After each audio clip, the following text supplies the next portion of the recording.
जय श्री राधे। एक बार पुनः आपका इस सप्ताह में स्वागत करता हूं और उम्मीद करता हूं कि आप सब अच्छे होंगे, स्वस्थ होंगे। जैसा कि पिछले सप्ताह हमने श्रीमद् भगवद गीता के 9वें अध्याय का अनुसरण किया था, तो क्रम में आज हम जो है वो 10वें अध्याय की तरफ प्रस्थान करेंगे। 10वें अध्याय का पहला जो श्लोक है वो श्री भगवान ने कहा है। क्या कहा है, आइए देखते हैं। भूया एवं महाभाव शृण्से परमं वचा यत् ते अहम प्रियमान्यन वक्ष्यामि हित काम्या। कुछ शब्दों का अर्थ बता देते हैं यहाँ पे। वचा यानी कि वचन को, श्रेणु यानी कि सुन, अहम यानी कि मैं, हित काम्या यानी कि हित की इच्छा से। इसका जो हिंदी अनुवाद है वो ये है कि श्री भगवान बोले कि हे महाभाव, फिर भी मेरे परम रहस्य और प्रभाव युक्त वचन को सुन, जिसे मैं तुझ अतिशय प्रेम रखने वाले के लिए हित की इच्छा से कहूंगा। आगे कहते हैं कि ना मैं विदु सुरगणा प्रभम न महर्षय अहम आदि ही देवानाम महिषाणी च सर्वशा। मेरी उत्पत्ति को यथार्थ लीला से प्रकट होने को ना देवता लोग जानते हैं ना महिषद जानते हैं, क्योंकि मैं सब प्रकार से देवताओं को और महर्षियों का भी आदि कारण हूँ, इसलिए भगवान बताते हैं। और आगे जो इसी बात को समझाते हुए आगे जो कहते हैं कि जो मुझको अजन्मा अर्थात वास्तव में जन्म रहित अनादि और लोगों को महान ईश्वर तत्व से जानता है, वह मनुष्य से ज्ञानवान पुरुष संपूर्ण पापों से मुक्त हो जाता है। और आगे जो एक श्लोक आता है वो श्लोक ये आता है कि बुद्धि ज्ञानम असमो क्षमा सत्यम दमा शम सुखम दुखम भवा अभाव भयम च अभ्यम एवं च अहिंसा समता तृष्टि तपा दानम यश अयश भवती भावम भूतानाम मतः एवं पित विद्या। निश्चय करने की शक्ति, यथार्थ ज्ञान, क्षमा, सत्य, इंद्रियों को वश में करना, मन का निग्रह तथा दुख सुख उत्पत्ति प्रलय और भय अभय तथा अहिंसा समता, संतोष तप ध्यान, कीर्ति अपकीर्ति, ऐसे प्राणियों के नाना प्रकार के प्रभाव भाव मुझसे ही होते हैं, ये बताते हैं श्री कृष्ण। आगे कहते हैं कि सात महर्षि जन, चार उनमें से भी पूर्व में होने वाले सनकादि तथा स्वभाव आदि 14 मनु, ये मुझ में भाव वाले सब के सब मेरे संकल्प से उत्पन्न हुए हैं, जिनकी संसार में यह संपूर्ण प्रजा है। आगे श्री भगवान समझाते हुए इन सभी श्लोकों को और समझाते हुए, जैसे कि दूसरे और तीसरे श्लोक द्वारा जो भगवान के योग प्रभाव का चौथे से छठे तक उनकी विभूतियों का वर्णन किया गया है, उसे जानने के लिए हम इस श्लोक में देखते हैं क्या कहा है। तो यहाँ ये कहते हैं कि जो पुरुष मेरी इस परम ऐश्वर्य स्वरूप विभूति को, योग शक्ति को तत्व से जानता है, वह निश्चल भक्ति योग से युक्त हो जाता है। इसमें कुछ भी संशय नहीं है। मैं वासुदेव ही संपूर्ण जगत को उत्पत्ति का कारण हूँ और मुझ में ही सब जगत चेष्टा करता है। इस प्रकार समझकर श्रद्धा और भक्ति से युक्त बुद्धिमान भक्तजन मुझ परमेश्वर को ही निरंतर भजते हैं। निरंतर मुझ में मन लगाने वाले और मुझ में ही प्राणों को अर्पण करने वाले भक्तजन मेरी भक्ति की चर्चा के द्वारा आपस में मेरे प्रभाव को जानते हुए तथा गुण और प्रभाव रहित मेरा कथन करते हुए भी निरंतर संतुष्ट होते हुए मुझ वासुदेव में ही निरंतर रमण करते हैं, ऐसा श्री कृष्ण बताते हैं। आगे कहते हैं कि उन निरंतर मेरे ध्यान आदि में लगे हुए प्रेम पूर्वक भजने वाले भक्तों को मैं वह तत्व ज्ञान रूप योग देता हूँ, जिससे वह मुझको ही प्राप्त होते हैं। हे अर्जुन, उनके ऊपर अनुग्रह करने के लिए उनके अंतःकरण में स्थित हुआ मैं स्वयं ही उनके अज्ञान जनित अंधकार को प्रकाशमय तत्व ज्ञान रूप दीप के द्वारा नष्ट कर देता हूँ। अर्जुन, यहाँ तक श्री कृष्ण ने समझाया अर्जुन को। आगे जो श्लोक आता है जिसमें अर्जुन जो है वो सवाल करते हैं श्री कृष्ण से। क्या करते हैं अर्जुन, आइए वो देखते हैं।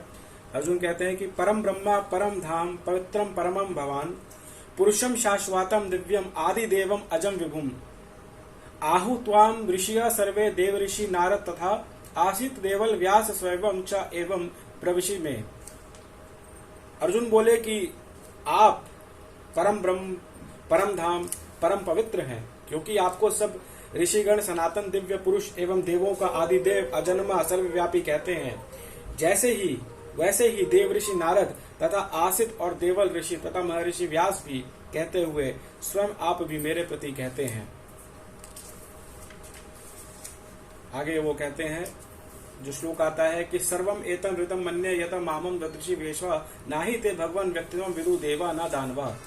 कहते हैं कि हे केशव, अर्जुन कहते हैं कि हे केशव, जो कुछ भी मेरे प्रति आप कहते हैं इस सब को मैं सत्य मानता हूँ। हे भगवान, आपके लीलामय स्वरूप को तो ना दानव जानते हैं ना देवता ही जानते हैं। हे भूतों को उत्पन्न करने वाले, हे भूतों के ईश्वर, हे देवताओं के देव, हे जगत के स्वामी, हे पुरुषोत्तम, आप स्वयं ही अपने आप से अपने को नहीं जानते।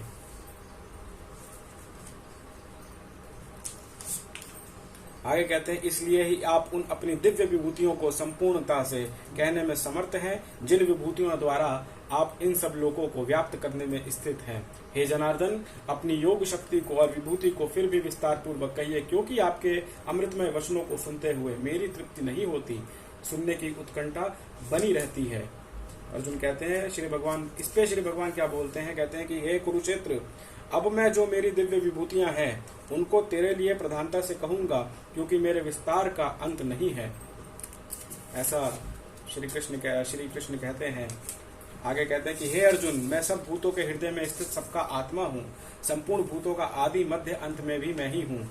हे आदि के 12 पुत्रों में विष्णु और ज्योतियों में किरणों वाले सूर्य हूँ, तथा 49 वासुदेवताओं का तेज और नक्षत्रों का अधिपति चंद्रमा हूँ। श्री भगवान ऐसा कहते हैं, मैं वेदों में सामवेद हूँ, देवों में इंद्र हूँ, इंद्रियों में मन हूँ, भूत प्राणियों की चेतना अर्थात जीवन शक्ति हूँ। हे एकादश रुद्रों में शंकर हूँ, मैं एकादश रुद्रों में शंकर हूँ। यक्ष तथा राक्षसों में धन का स्वामी कुबेर हूँ। मैं 8 वासुओं में अग्नि हूँ और शिखर वाले पर्वतों में सुमेर पर्वत हूँ। पुरोहित में मुखिया बृहस्पति मुझको जान। हे पार्थ, मैं सेनापतियां स्कंद और जलाशय में समुद्र हूँ। मैं महर्षियों में भृगु, शब्दों में एक अक्षर अर्थात ओंकार हूँ। सब प्रकार के यज्ञों में जप यज्ञ और स्थित रहने वालों में हिमालय पहाड़ हूँ। ऐसा जो है वो बताते हैं श्री कृष्ण। आगे कहते हैं कि मैं सब वृक्षों में पीपल का वृक्ष, देव ऋषियों में नारद मुनि, गंधर्वों में चित्ररथ और सिद्धों में कपिल मुनि हूँ। घोड़ों में अमृत के साथ उत्पन्न होने वाला उच्च श्रवा नामक घोड़ा, श्रेष्ठ हाथियों में ऐरावत नामक हाथी और मनुष्य राजा मुझको जान। मैं शास्त्रों में वज्र, गौओं में कामधेनु हूँ। शास्त्रोक्त रीति से संतान की उत्पत्ति कामदेव हूँ। सर्पों में सर्पराज वासुका हूँ। मैं नागों में शेषनाग और जलचरों का अधिपति वरुण देवता हूँ। पितरों में अर्या नामक पितृ तथा शासन करने वाले यमराज मैं हूँ। मैं दैत्यों में प्रहाद और गणना करने वाला का समय हूँ। मैं पशुओं में मृगराज सिंह और पक्षियों में गरुड़ हूँ। मैं पवित्र करने वालों में वायु और शस्त्रधारियों में श्री राम हूँ तथा मछलियों में मगर हूँ और नदियों में श्री भागीरथी गंगा जी हूँ। तो ये सब अपना परिचय के रूप में बताते हैं श्री भगवान की मैं कौन हूँ। आगे कहते हैं कि हे अर्जुन, सृष्टियों का आदि और अंत तथा मध्य भी मैं ही हूँ। मैं विद्याओं में अध्यात्म विद्या अर्थात ब्रह्म विद्या, परस्पर विवाद करने वालों का तत्व निर्णय के लिए किया जाने वाला वाद हूँ। मैं अक्षरों में ओम आकार हूँ। समासों में द्वंद्व नामक समास हूँ। द्वंद्व समास होता है व्याकरण, हिंदी व्याकरण में द्वंद्व नामक समास हूँ। अक्षय काल अर्थात काल का भी महाकाल तथा सवार मुख वाला विराट रूप सबका धारण पोषण करने वाला भी मैं ही हूँ। और आगे एक श्लोक आता है कि मैं सबका नाश करने वाला मृत्यु और उत्पन्न होने वाला उत्पत्ति हेतु हूँ तथा स्त्रियों में कीर्ति, श्रीवाक, स्मृति, मेधा, धृति, क्षमा हूँ तथा गायन करने योग्य श्रुतियों में ब्रह्मास्त्र छंदों में गायत्री छंद हूँ तथा महीनों में मार्ग ऋषि और ऋतुओं में वसंत मैं हूँ। ऐसा बताते हैं। आगे कहते हैं कि मैं छल करने वाला जुआ, प्रभावशाली पुरुषों का प्रभाव, मैं जीतने वालों का विजय और निश्चय करने वालों का निश्चय और सात्विक पुरुषों का सात्विक भाव हूँ। वृक्षिण वंशियों वासुदेव अर्थात मैं स्वयं तेरा सखा, पांडवों में धनंजय अर्थात तू, मुनियों में वेदव्यास और कवियों में शुक्राचार्य कवि भी मैं ही हूँ। श्री भगवान का बताते हैं कि मैं दमन करने वालों का दंड और दमन करने की शक्ति हूँ। जीतने की इच्छा वालों की नीति हूँ। गुप्त रखने योग्य भावों का रक्ष मौन हूँ। ज्ञान वालों का तत्व ज्ञान मैं ही हूँ। और हे अर्जुन, जो सब भूतों की उत्पत्ति कारण है वह भी मैं ही हूँ, क्योंकि ऐसा चर और अचर कोई भी भूत नहीं है जो मुझ में रहित हो। जो भी आगे कहते हैं कि हे परंतप, मेरी दिव्य विभूतियों का अंत नहीं है। मैंने अपनी विभूतियों का यह विस्तार तो तेरे लिए एकादशी अर्थात संक्षेप में कहा है। जो भी विभूति युक्त, ऐश्वर्य मुक्त, कांति युक्त, शांति युक्त वस्तु है उसको तेरे तेज के आशंका ही अभिव्यक्ति ज्ञान। ऐसा कहते हैं श्री भगवान। और अंतिम जो 10वें अध्याय का है जो अंतिम वो श्लोक हम पढ़ देते हैं कि अथवा बहुना एतेन किम ज्ञानतेन तव अर्जुना विष्ट भय अहम इदम कृत्सनम एकांशे स्थिता जगत। अथवा हे अर्जुन, इस बहुत जानने से तेरा क्या प्रयोजन है? मैं इस संपूर्ण जगत को अपनी योग शक्ति एक अंश मात्र से धारण करके स्थित हूं। तो ये था 10वां अध्याय जो हमने आज जो है वो यहाँ पे अनुसरण किया। 11वां अध्याय जो है वो हम अगले सप्ताह शुरू करेंगे, और मैं उम्मीद करता हूँ कि हमने जो है यहाँ पे 10वां अध्याय जिस तरीके से पढ़ा, जिस तरीके से हमने समाप्त करा, तो एक जो यात्रा में हम क्रमबद्ध तरीके से चल रहे हैं, तो निश्चित रूप से हर अध्याय का महत्व तो अब तक हम समझ गए होंगे। पहले अध्याय में क्या बात थी, 10वें अध्याय में क्या बात थी, किस तरीके से जो है वो श्री कृष्ण ने अपना परिचय दिया, किस तरीके से अर्जुन जो है वो सवाल पे सवाल पूछते गए। और सफर अभी रुका नहीं है, अभी ये सफर आगे चलना है। अभी 10 ही अध्याय हुए हैं, 11वां अध्याय भी हम पढ़ेंगे। इस क्रम को, इस सीरीज को हमें पूरा करना है, इस सीरीज को हमें समझना है कि किस तरीके से श्रीमद् भगवद गीता के अध्यायों में क्या क्या अंतर है, किस तरीके से अर्जुन ने सवाल पूछा, क्योंकि सवाल पूछना हमारी परंपरा है, मैंने हमेशा कहा है। तो इस विषय पे भी सवाल पूछने की जो परंपरा है, सवाल पूछने का जो प्रक्रिया थी और सवाल पूछने की जो कहानी थी, वो नचिकेता की कहानी भी मैं किसी दिन आपके संग शेयर करूंगा। फिलहाल वक्त हो चला है कि हम इस सीरीज को जो है वो, जो हमने शुरू करा है श्रीमद् भगवद गीता की इस यात्रा को, क्रमबद्ध तरीके से हम उसको आगे बढ़ें।